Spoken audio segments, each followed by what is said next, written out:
Okay, good morning everyone, and welcome to this live intraday strategy webinar on SB Trade Desk. Michael Boutros here with you this morning. Good to see everyone here in the room. Good morning, Eileen. Happy March at last, she says, or March already. Yes, so welcome to the start of March trade. It's been a little bit of a lackluster start, no worries, as is usually the case as we cross over into this final month of the first quarter for 2016. We've had a couple of plays in the crosses. Dollar crosses are still kind of lackluster in my eyes, but we'll take a look at those. Some of them coming into some interesting areas, specifically the euro just sitting at support, dollar Swiss sitting at resistance. We'll go over some of the other Swiss crosses. The Aussie Swiss is something I'm still watching. Euro Aussie is something that we're watching. Aussie Yen rebounded off support yesterday as well. So let's jump right in. Really quick, here's a quick performance of what the broader dollar positioning looks like heading into the start of U.S. trade. You see that the dollar is weaker against most of its major counterparts today. Biggest gainer on this session is the sterling of 0.41%. Certainly that's coming off extreme, so we'll take a look at that. Aussie up 0.21. We did get the release of the RBA interest rate decision last night. No surprises. They did hold interest rates at 2% as expected. Some highlights from the RBA's commentary. They were talking about inflation is likely to remain low for the next year or two. You might have seen me tweeting this last night. RBA judged reasonable prospects for continued economic growth, specifically as it pertains to the Aussie dollar, saying that the Aussie dollar has been adjusting to evolving economic outlook. But they padded that at the end by saying low inflation would provide scope for further easing. So basically, they played both sides. I think they did a really balanced approach, saying that everything is kind of on pat right now.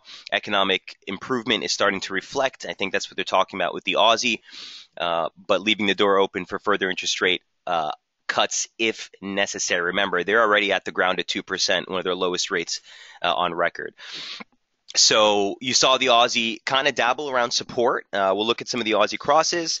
Biggest loser on the session, or biggest loser at least for against the dollar, would be the Japanese yen, down 0.2%, and dollar yen is sort of just doing what dollar yen does. So we'll go over these setups, guys, as always, throughout the course of the session. If you have questions, trade setups you'd like to review, strategy questions, feel free to post it on the message board. All right.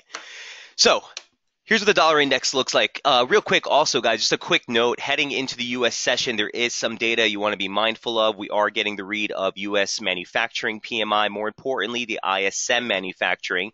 We'll be looking for those reads. Remember, sub-50s contraction, above 50s expansion. And certainly we'll be looking for those ISM data later today in the session for U.S. You have it at 9:45 PMI and the ISM data at 10 a.m.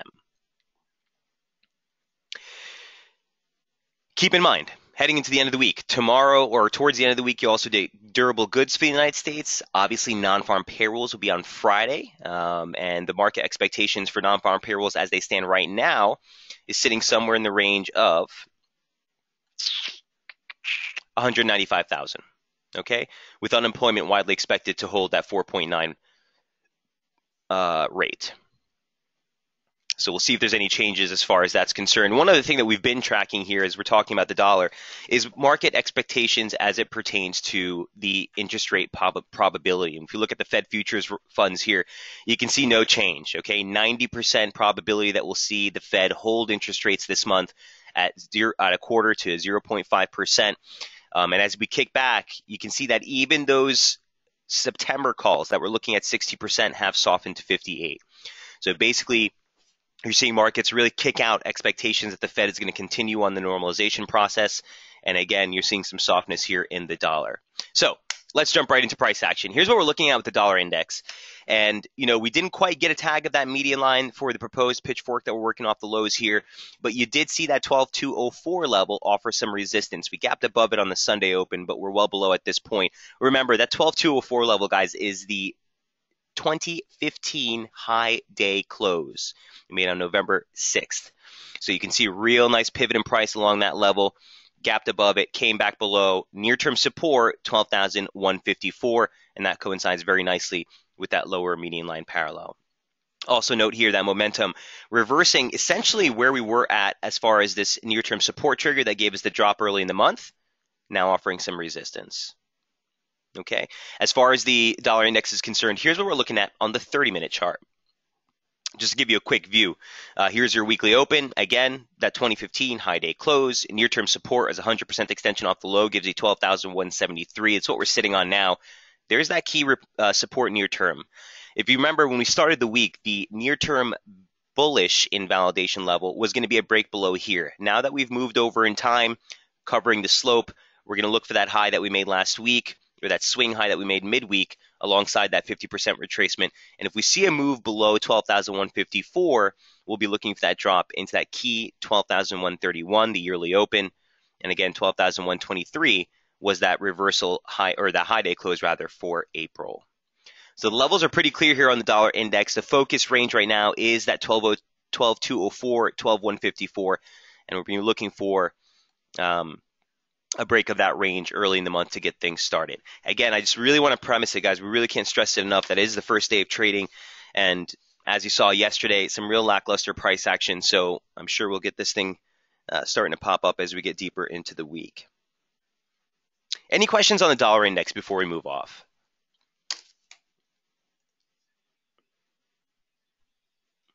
And again, for anyone who's new to the room, remember that there's a camera button in the top right-hand corner of your GoToWebinar screen. If you want to take a screenshot of any of the charts presented, do feel free to do that throughout the course of the session.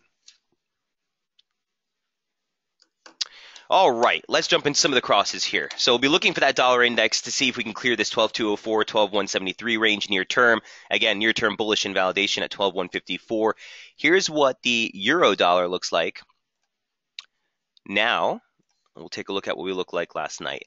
So for the euro dollar, you might have noticed the daily chart and the intraday chart are a little bit different here. We've really, I spent a lot of time yesterday reworking the levels on the euro. I think we have a much clearer picture and a much more accurate description of the current gradient, the current slope that we're working with. So here's what the 30-minute chart looked like last night. Again, major key support at 108.67, just a basic 764 retracement, but more importantly, the yearly open at 108.72. It's exactly what we're sitting at right now. Okay, so if we take a quick look at the broader structure, guys, here's the pitchfork that I'm working with now. Yesterday we were working with this, or earlier we were working with this low here in the pitchfork, taking off the low from July. If you move that low from the July low to the August low, it slopes the pitch a little bit more, gives us really nice reaction around the median line, gives us median line support right now, but also if we take a sliding parallel of that same slope, it caught the exact lows for that July and November. Or actually, this is the December low as well. So you can see a little bit more conviction on this near-term slope that we're working with here, and that's kind of what I'll be moving forward with this month, especially on the upside here. The resistance that we saw last month on the 11th here, not only is it the upper median line parallel, so really nice reaction, really nice inflection off of these levels, but also basic trendline support off the lows turned resistance. Okay, so a little bit more of a clean descriptive price action here for the structure of the euro puts us at support. Again, the yearly open, that 764 retracement, we're sitting there right now. Here's the 30-minute chart looks like for euro. So if we look at the 5-minute chart, which I'll bring up in a moment, there's been a lot of different triggers to the upside. I mean, if you were super nimble, you would have gotten the 30 pips per scalp, but for me, still haven't taken anything on this. What I do want to say is we are favoring a topside move here. You are at support. Momentum has been putting in divergence since since Friday last week. Price action, lower low, lower low. Price the oscillator, higher low, higher low. Okay, so you're seeing some divergence into the low. Could see a little bit more back and forth chop action here before we break, but essentially we'd be needing a move above 109.64 to get this going. Not only is that the objective weekly opening range high, but it's also the key 618 retracement of the advance off the lows that we made for the year back in January. So finally, getting a little bit more clarity here on the euro. I do like it. We'll be looking for long triggers. Here's what the 5-minute chart looks like, just to give you an idea. You've been getting some nice long triggers here. Super nimble is the name of the game. Again, remember, you're looking for about 28 to 30 pips per scalp on this. So we want to stay nimble as we open up the month. But we'll be looking for largely long triggers while we're sitting above this region. At the end of the day, what would make me interested in getting back on the short side? Very simple. Would be either a break of the lows and a retest as resistance, or a rally higher and a failure at basic trendline resistance dating back to the monthly highs. So I'll be looking for long triggers to play this move. Short triggers, the only thing that would shift my attention there is if we get one near that trendline resistance, or on a break to the downside and reversal check as resistance to move off. So we'll be looking with great interest on the euro for the next couple of days. Don't forget, you got the ECB on tap next week. There's a lot of talk on that, whether Mario Draghi and company will come out with a little bit more of an assertive move here as we continue to see some of these financial struggles. But at the end of the day, keep your eye on this major key support here for euro right around the yearly open.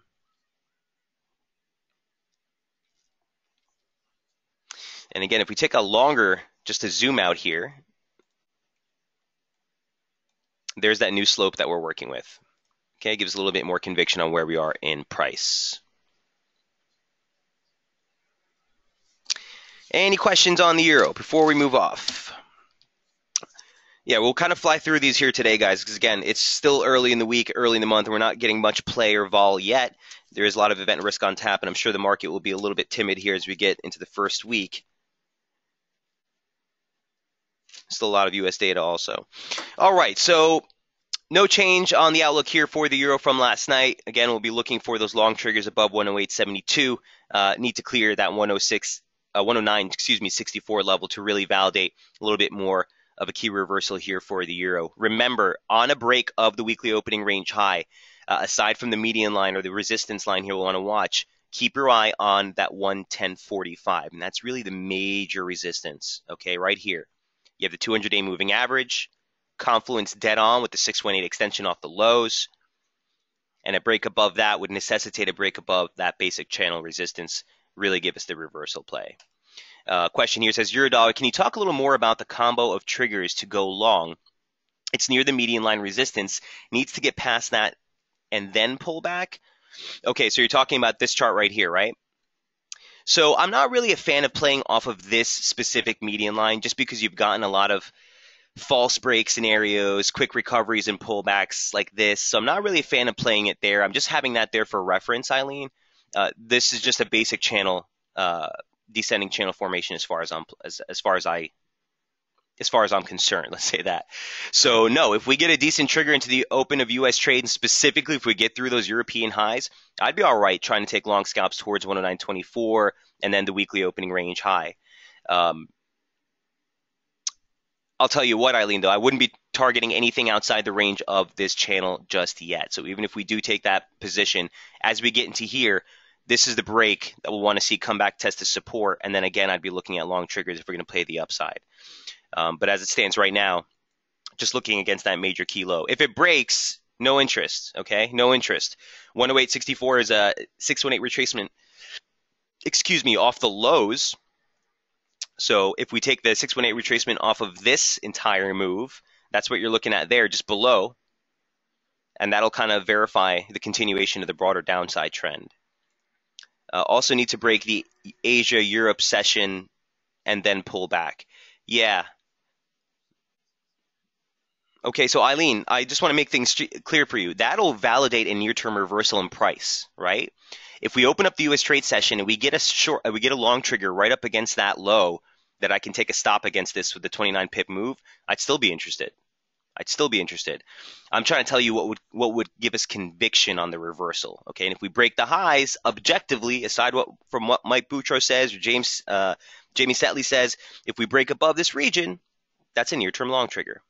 So that would be validation for continuing to play the upside. Do you see the difference there, Eileen? Just want to make sure we're on the same page. Okay, says yes, clear, right on. And let me just bring up that 1 minute chart again. Yeah. So what I am liking in price, guys, and again, one thing I noted yesterday in the update is that for the euro dollar, specifically on the 30-minute intraday chart, we have not broken 60 to the upside since the highs for the month of February. You got a little dribble there on Thursday of last week. okay, with a quick pop above that near-term resistance 1045. That recovered very quickly. So aside from this one blip, momentum has continued to hold sub 60 since the highs. And we'll want to see that change. Okay, so again, if we're in a long position, we finally see that rupture through 60, we'll be looking for that pullback to offer re-entries. Again, validating a near-term momentum shift in the euro. All right, a little bit lackluster. I want to jump to segue real quick into the Euro Aussie, which was on last night's radar chart. So I'm just going to jump really quick back to this front page. I want to highlight this piece real quick. Very similar in what we're looking at with the euro dollar. Okay, this thing is holding a major key support. If you remember, we highlighted this setup last week. Here's what Euro Aussie looks like today on the daily chart. And then we'll look at the intraday in just a moment. So the premise or the basic idea that we were working with is that this is a major key support. Okay, you had, I don't want to go over this again because I know we've covered it, but the 200-day moving average, a sliding parallel off the lows, a longer dated upper median line parallel, which has offered some really nice pivots in price, and they all converged on this region. So heading into the open of Asia, I was looking for a rebound here. Here's what the Euro Aussie looks like near term. There's that 200-day moving average. Okay, 151.80 is right there, that tag that you see. A quick blip below, but at the end of the day, you're basically setting up the weekly opening range right above a major near-term support. Now, it looks like we're dribbling lower here, and for me, the break to the downside would need to be a concerted move, sub 50.74, for me to favor playing the downside. Remember, you got that 50 line for the current operative structure that we're in. That comes in just lower, okay? So keep that in mind, but as long as we're continuing to stay the structure, you want to be mindful. We're basically staying below this, which is resistance. And for me, the focus is on this range right here. I'm favoring a topside break for a near-term recovery back to the 50 line before reversing. But at the end of the day, if we move sub 50.74, I'm right back on the short side here for Euro Aus. So I kept it on the radar charts because I haven't really gotten involved in this yet. It is a wider range scalp. Remember, a quarter of the daily ATR here is still giving you about 60 pips. So I'm going to look for a little bit more clarity heading into the open of the week. But certainly we'll be looking for a clear either sub 50.60, 50.74, that key 618, or a little bit more of a concerted move back through the opening range high to give us that near-term recovery before we turn over again. Momentum, I do have to say, still remains on the bearish path. We haven't gotten a reversal or a change in behavior there yet either. Since the low that we made, the high that we made, that rebound last week, did see a couple of spikes above 60, but largely speaking, 60 has still continued to offer some resistance here with multiple breaks sub 40. And again, we'll be looking for a reversal there to validate any type of long exposure on Euro Aus.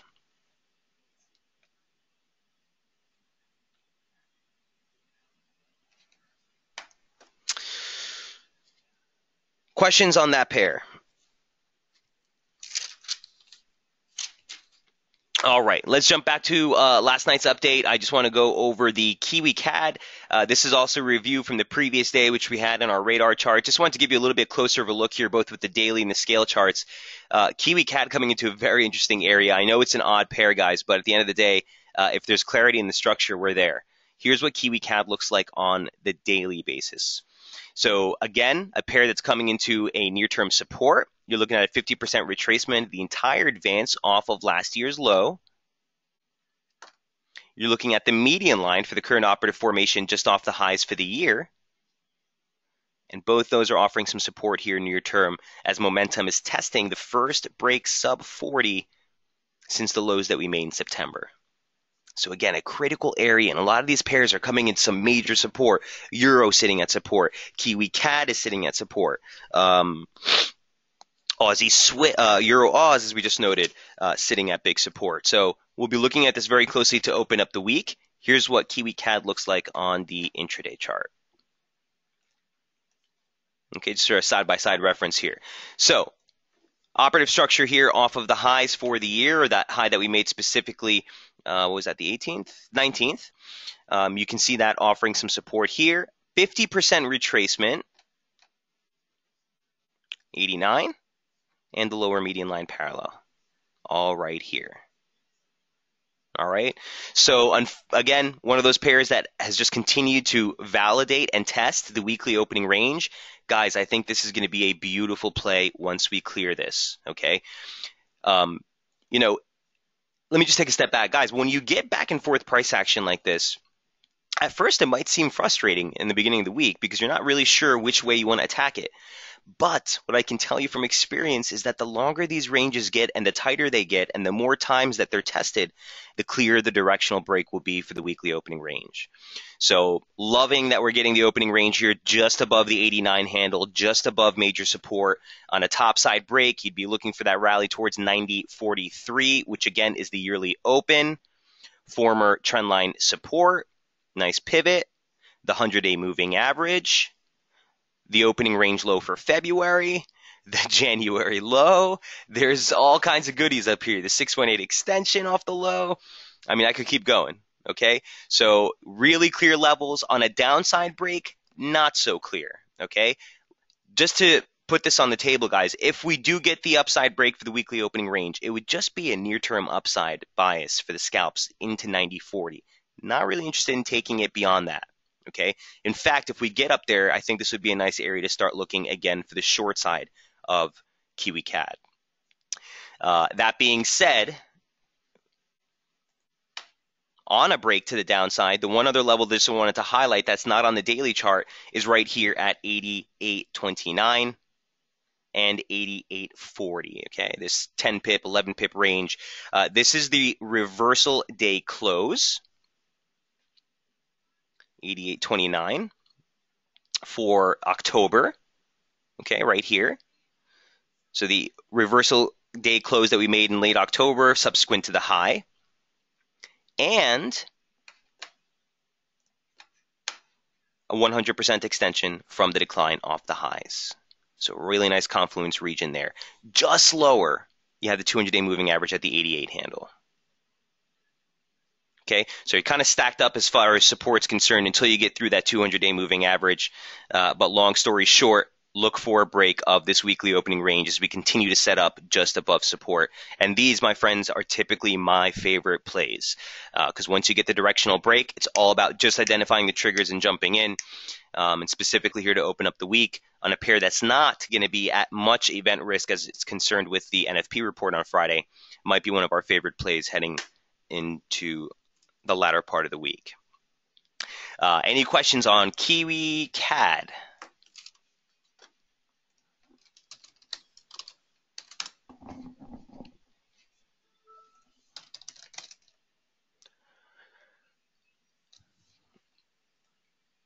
I also do want to. Oh, Dave, I'm sorry. I missed your question earlier. It says CAD is on the move. We did get the release earlier today of GDP numbers. Let me see what the dollar CAD's doing. So for me, Dave, I haven't really been interested in playing dollar CAD. If you've been following us here, these aren't typically going to be the best type of scalps per se on an intraday strategy because you're testing breaks of major key structural support, moving averages. And while the break did happen very nicely there on Thursday, kind of fizzled out on Friday, and to start the week, you're sitting at a major support. So I'm not interested in short exposure. From the long side of things, doesn't really look there yet. The dollar index turned pretty heavy. You're sitting at support. I am at the lookout for a near-term rebound here, but ultimately I think the rebound you still want to sell.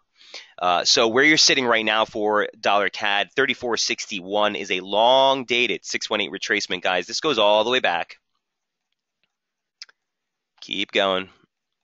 Keep going to the decline off of the highs that you made from the crisis. This is pre-crisis, excuse me. This is 2002. The drawdown for the crisis. Here's the high. 618 retracement came in at 34.61. 34.19 actually ends up being the high day close for July on that rally that we made before it finally cleared it in December. So big level of support. Also, just as a caveat to add that on, basic trendline resistance, really messy, but also converges right there. Right? So for the dollar CAD specifically on this, Dave, I'm not really I really don't have conviction on it, and that's okay. I think you get some further clarity as we get deeper in the week. Don't forget, here's what the numbers, by the way, for dollar CAD look like this morning.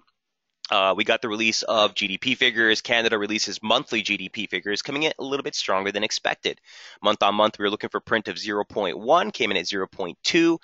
More importantly, the year-on-year figure, not only did it really surprise to the upside, but you even got an upward revision from last month, from 0.2 to 0.5%. So certainly a really glimmer of hope here for some really strong data out of Canada. There's not really anything left on tap this week. Sometimes you get NFPs falling on CAD employment data. You're not going to get that this month, but certainly we'll be looking for the NFP report to shake up all the dollar crosses heading into the end of the week. But for this specifically, Dave, this thing just kind of is testing the opening range lows for the week. You're seeing a lot of volatility on this print here. Watch that 34.16, again, that longer dated 618 retracement that we looked at on the daily chart as support. EuroCAD long is what I'm looking for. Was a good scalp the other day. Let's take a look, Dave. EuroCAD, huh? Okay. You're at the 200-day moving average. Basic median line support. I like it, actually. It's coming to a very interesting area. Let me just see where that 786 comes in. All right, let's bring up 764 first. Just below that 50. Okay.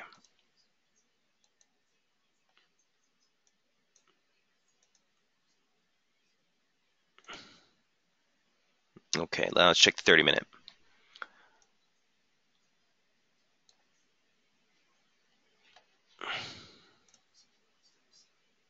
And look at that beautiful opening range in Kiwi CAD. Once this clears, I think it's going to be a really, really nice play again. Let's take a quick look here. So obviously on Sunday, guys, I go through all the charts, literally all the charts that you see here. We mark the opening ranges for the week, kind of see where the structure is. And if it's something that's on the menu for the week, that's when we'll throw it in the radar chart, or that's where we'll start to present it in some of the intraday trades. This, for me, isn't quite there yet. I do like that you have some building divergence here off the lows. Price action, series of lower lows, series of higher lows. Remember, this can continue going on for a couple of days before it actually charges a trade. So it's nothing that I'm going to try to fight from here per se, Dave. And the only thing we're looking at here is structural support. I wish we had more. The 200-day moving average, let's bring that in.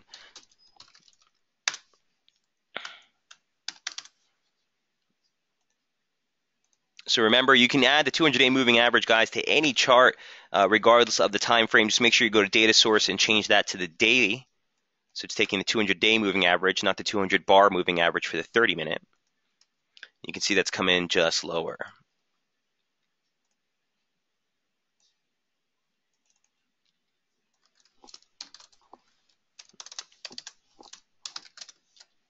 There we go.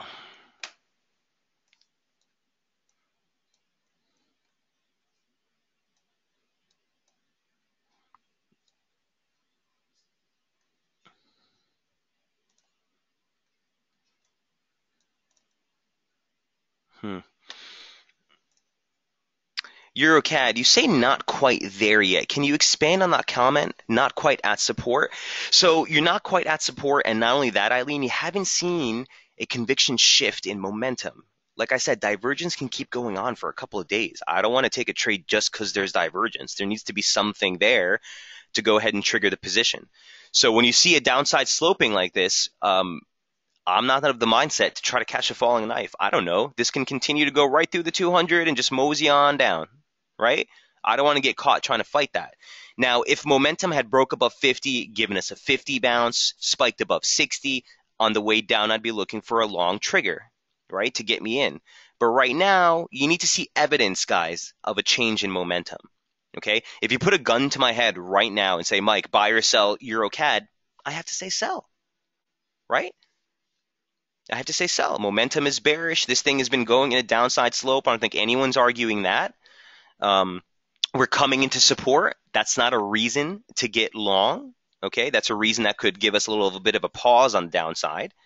But we need to get a little bit more of a confirmation here that we're seeing a shift, a reversal, both in momentum and price. And it's always important to note, guys, it's okay to forego a little bit of the trade to get conviction before you start jumping in, right? I'd rather miss a good trade than jump into a trade without conviction and take the loss.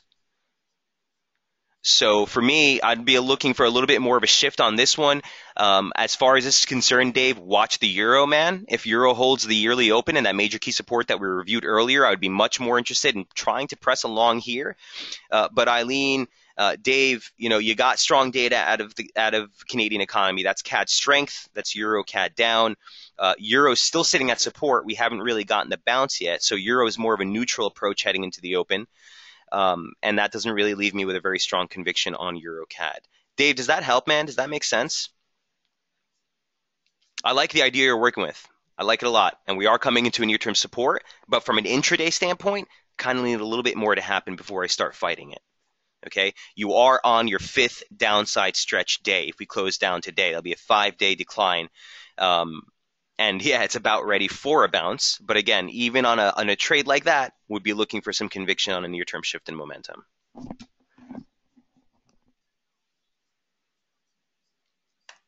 Dave says, "Yep, just waiting for this signal." Right on, man. I'm right with you. Thanks for bringing that up. I hadn't looked at this yet today, so I do like where we're traveling into. Let's say we get an hourly key reversal here, guys, an hourly outside candle or something into the U.S. Open off that 200-day moving average might be a play. But as it stands right now, let's see if we can get some sort of near-term price action to suggest we're gonna put in a low here near term. Eileen says, need different comparisons with the quote-unquote gun these days. So it's my easiest way of referencing, like, last-ditch effort. If you just put me under the gun, what do I do right now? Cheers, Eileen. All right. So if there are no other questions on EuroCAD, we'll go ahead and move right on. Dave, good trade. Thanks for bringing that up. We went over Kiwi CAD. We went over Euro Dollar. Jumping into last night's radar charts, here's what we were looking at aside from the Kiwi CAD.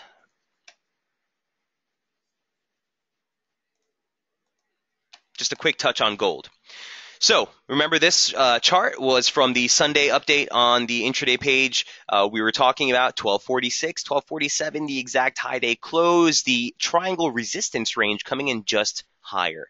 So the breakthrough here looks for a tag and break of last week's high, and that was the validation in my eyes for the breakout of the triangle formation. Here's what gold looks like first on the daily chart.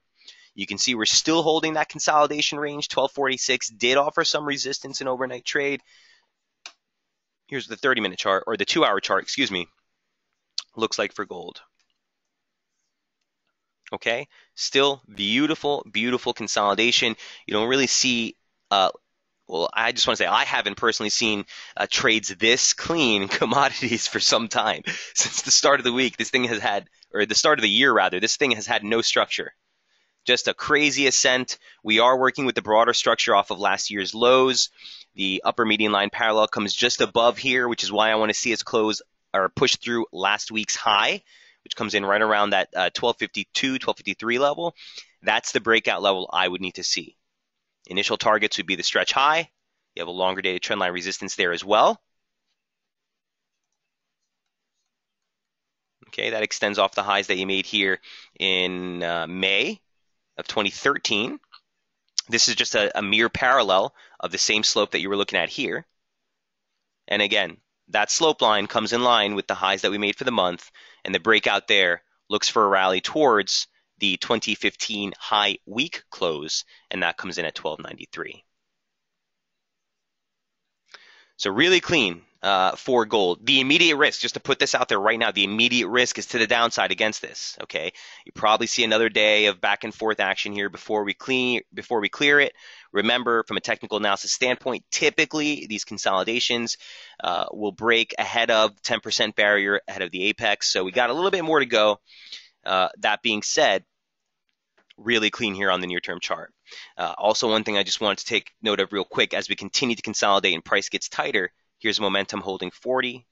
Here's momentum holding 60. look for a change and a break of that range. Okay, immediate risk from here is for a downside move.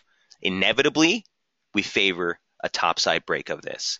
And typically, and if you look at technical analysis books, typically they'll describe a consolidation pattern, a triangle consolidation pattern, as a continuation pattern, which means the broader trend typically continues on the breakout of this, which would suggest a topside break. That being said, look for the pullback to maintain this range before we clear it. Questions on gold. I think you'll get a decent play here as we get into the end of the week as well. U.S. data is obviously going to have large implications, and specifically any data that pertains to inflation or employment and what impact that'll have on monetary policy moving forward. That's going to have huge implications for gold. Remember, one of the main reasons we saw this major gold rally here to open up the year, guys, is because we got, as soon as we opened up 2015, all those expectations that we'll see 4 interest rate hikes from the Fed diminished rather quickly. It diminished because of ongoing problems in China. It diminished because of weak data here domestically, and it diminished because of the fact that you're seeing global central banks not only easing further, but moving into negative rates. Okay, and that divergence in policy certainly does pose a problem. So long story short, if you see weaker data, if the dollar continues to correct lower as we expect, look for gold to maintain or to remain rather supported. Any questions on bullion prices before we move off?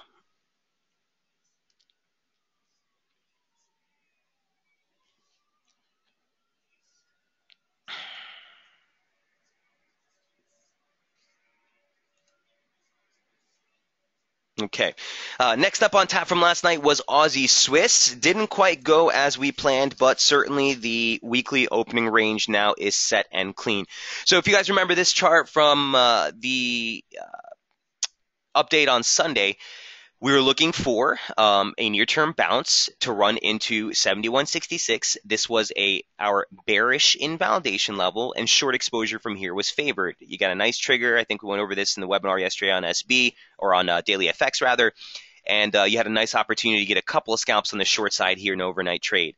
So the weekly opening range was set just above the 618 retracement, and I was looking for a downside break to get a validation here for this confluence support down at 70.27, 70.34. We held the lows, okay? We didn't break below the weekly opening range, and in fact, we cleared the upside of this to again check the opening range high for the week. Here's what Aussie Swiss looks like now. Okay, so there was a perfect reversal there, checking the weekly opening range lows. Couldn't make it through last night. Obviously, the RBA interest rate decision coming out at 22.30 exactly gave us a nice lift to the Aussie as they continue to pad expectations that they'll cut rates. Here's the rally coming right into the weekly opening range high, fizzling out and turning down again. On its face value, it's a simple weekly opening range now. Look for the break of this topside move. You're looking for 72. You're looking at key resistance at 72.30 into 72.40. A downside break beyond here, still looking at that same range. As far as the slope, or as far as the structure of the decline, on something like this, it's still constructive, or it's still, what's the word I want to use? Beneficial to you to keep this here. Okay, this is going to be sort of the invalidation for the breakout. So I want to watch that 71.22 barrier.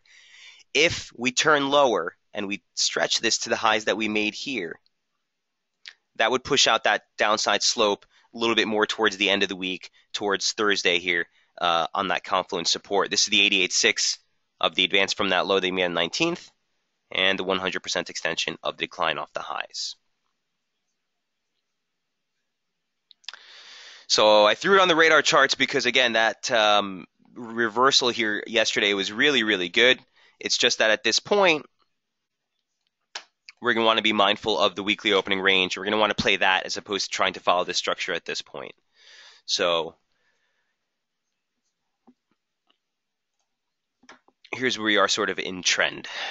And on the back of the reversal that we saw last week off of this huge major key resistance level, like I noted, 72.30, 72.42, I'm looking lower, okay? You had a pretty clear-cut rejection, and even on the rebound here, an outside day or a reversal to candle, right after it closed out last week.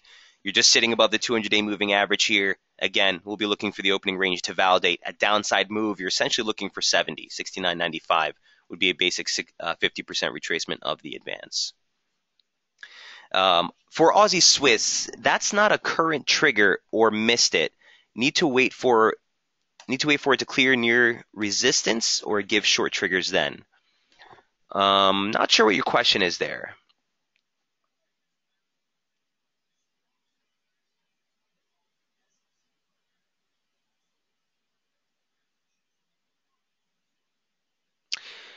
I think I understand what you're saying. Seemed RSI off 50. This trigger here, yeah, I wouldn't necessarily. Let me bring the 5-minute chart.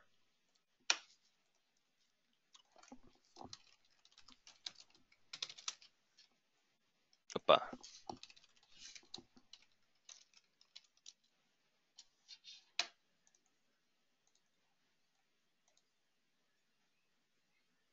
Yeah, Eileen, that was a trigger. You're right.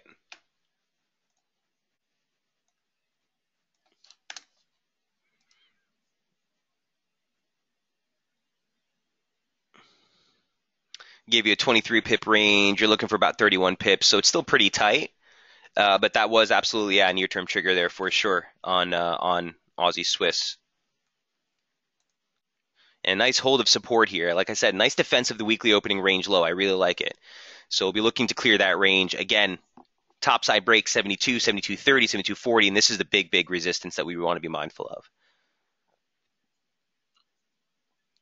Ultimately, I'm still looking to sell, even if we break higher here, Eileen.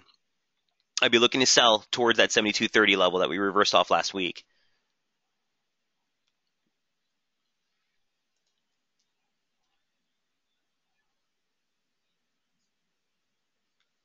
Hey, you're more than welcome. Okay, see it. Many thanks. You got it.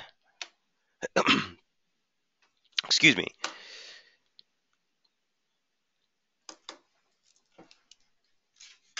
Okay, so I want to jump into a couple of different pairs that weren't necessarily highlighted last night that I'm just kind of tracking.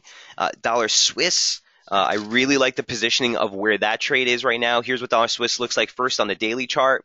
I just wanted to highlight this major key resistance confluence. If you guys remember, we were trying to play the reversal here last week, and while you did get a move that just came shy of the 50, here we are right back at the sweet. This is kind of the Goldilocks butter zone here. So you have the 618 retracement. This retracement now takes into account the entire 2016 trading range thus far. You have basic former trendline support turned resistance.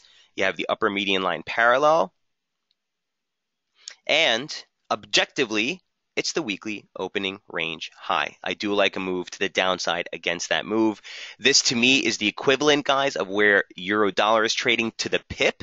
Remember, that 10031 is the yearly open. Just like in euro dollar, we are sitting on the yearly open as support down here at 108. What was that? 108 70 something.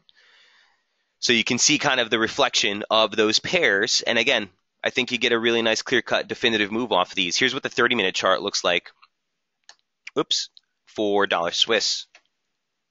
Okay, so there's the operative larger term structure we were looking at on the daily chart. Here is the ascending formation that we were looking at last week. You saw that downside break, checked as resistance, and here we are failing again ahead of that, reversing right at the upper median line parallel. Okay. Now, momentum hasn't necessarily turned over yet. I do want to see a 40 break to the downside, but all things constant, what's going on here, and you're probably sick of hearing me saying it, but I'm going to say it anyway, all you got is a very nice weekly opening range right below resistance. Ideal plays. Ideal plays. On a downside of the weekly opening range, you're going to necessitate a break below the 100-day moving average. And if that happens, sayonara. Look for those downside targets. You're looking at 98.90, essentially the 99 handles, a basic 38.2, and a really nice pivot in price. More importantly, the 50% retracement, which has been a stronger pivot in price, and last week's low comes in right at 98.50, 98.45, 98.48, excuse me. One other thing, we don't have the conviction to do this yet, but if we do make a downside break of the weekly opening range, I want to take into account this pitchfork formation. Okay, and if you do that, look where that 38.2 comes in. Nice confluence region right here. heading into tomorrow. Okay, and again, if this is the formation we'll be working with, I'm going to put it as gray right now because we don't have the conviction. We haven't seen any reversals, inflections off it yet. But if this does turn out to be the slope that the market's going to follow, keeps us bearish below that upper median line parallel, which again is below the weekly opening range. So nice setup here in euro, nice setup here in dollar Swiss, and a tight range to start the week and to start the month at resistance for dollar Swiss, at support for euro dollar.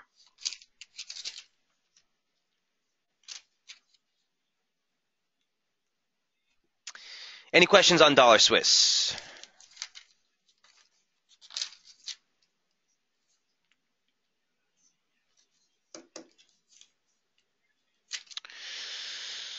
All right, then.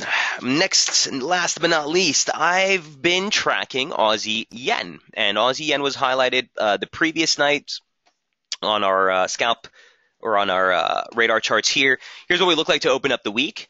I was highlighting this on Sunday, just saying, look, we've been in a very, very clean-cut range. Let's continue to respect that range until we break out. The range is basically defined by 82 as resistance, the 80 handle as support. And we've continued to adjust these slope lines as needed as we've gone through the last 3 weeks trading in that range. So the initial basic play or the basic premise here to start off the week was looking for a drop into the 80 handle to see what kind of reaction we got. We got the drop and we got the rebound. Here's what Aussie Yen looks like right now. All right, so let me just move this here aside. Here's what we look like to start the week. Okay, saw a nice little bounce there off the median line, a perfect tag of the 80 level. The downside move here, this is, by the way, 79.88 is represented by the low day close. So far, saw a nice dip into that region. Here's the rebound, checking the weekly opening range high. So if you're sick of the opening range story for today, guys, it's going to continue to play out on a lot of pairs. They've all set some really healthy ranges. And again, this is our sweet spot, guys. We sit on the sidelines, but as we get through the week, we clear these ranges. I think we get some nice decisive plays. So near-term resistance here, look for 81.31. Bearish invalidation still at 82. Confirmation for continuation of the broader trend would need to be a break below that low day close at 79.88. Any questions on Aussie Yen? Tends to be a decently risk-sensitive pair these days, so also we'll be watching broader market sentiment moving forward. Also keep in mind it is Super Tuesday here in the United States from the political side of things, so you tend to get a little bit less market participation, as it were. So we'll kind of want to watch the headlines there and watch the volume as you get through some of these setups, guys. If the market does continue to hold these thin liquidity conditions, we'll want to be a little bit more prudent in trying to ascertain our near-term signals on this.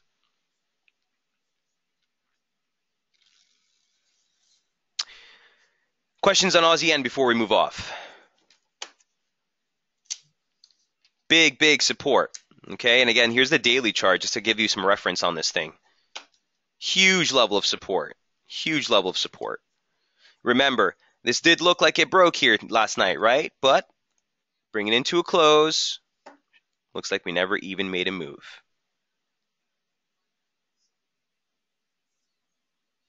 Looks like we never even made a move, right? So I'm still going to be working, just leaving this here. Like I said in yesterday's webinar, guys, we don't have any conviction of the slope just yet. But as long as price continues to stay within the boundaries, I'll just keep it there as a reference. At the end of the day, there's the same opening range we've been in for the last 3 weeks. 82 is resistance. 82.14 also ends up being the close lows for September, near the stretch lows for August. Really nice decisive price action over the last 2 weeks. Key support at the low day close. Okay, and these rejections and rebounds off the low day close certainly does give the possibility of a rise of a near-term correction before we move off.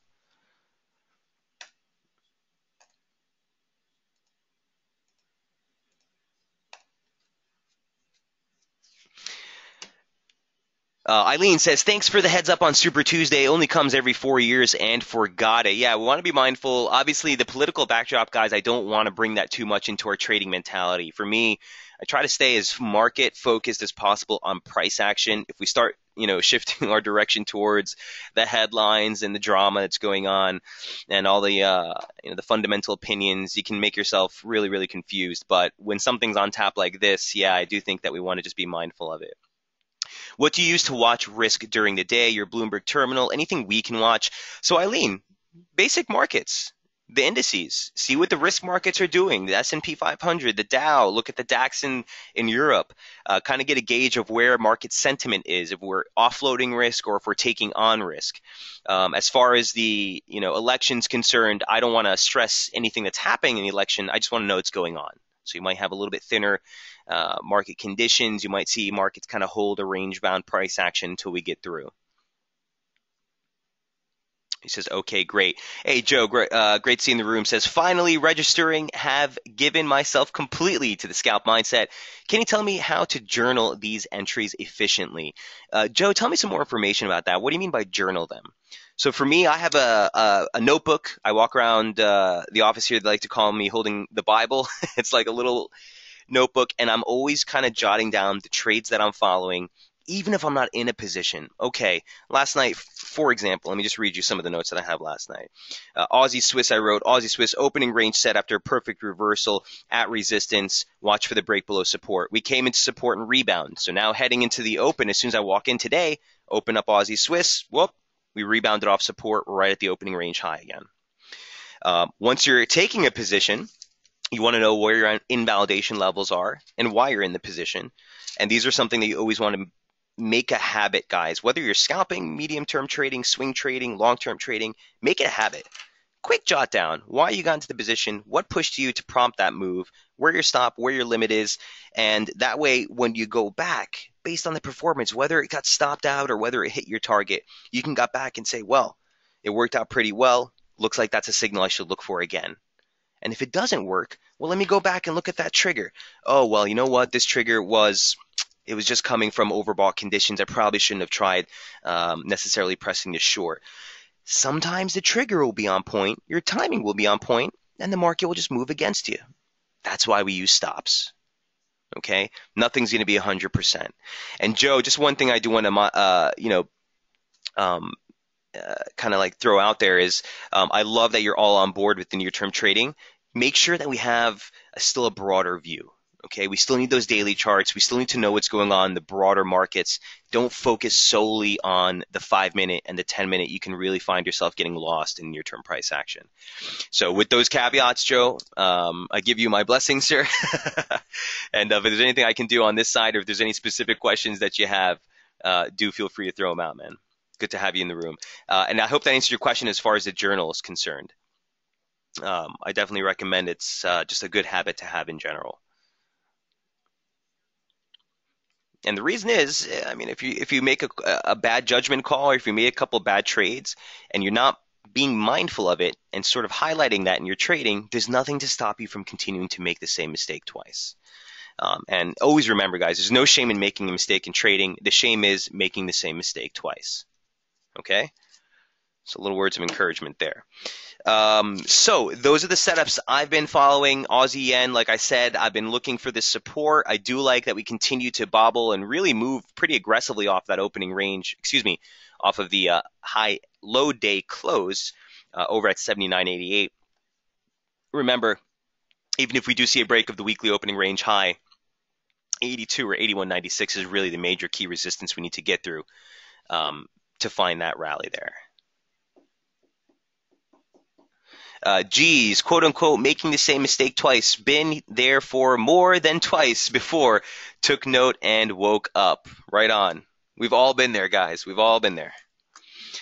Dave Freeze, great to see you, says, ever get any resolution from IDO about the daily data we get to see, i.e. it was from the prior day New York close, which renders it useless for short term. So yeah, we're still in talks with the IDO search 100%, guys. We got a lot of stuff coming down the pipeline. From the technology side of things, there is a lot that they need to do on their end, so we're kind of on the wait and see. IDO as it stands right now is still based on the daily closes, guys, so keep that in mind. They are in the process of building out the platform to allow us to get intraday price action. For me, that's what I'm waiting for.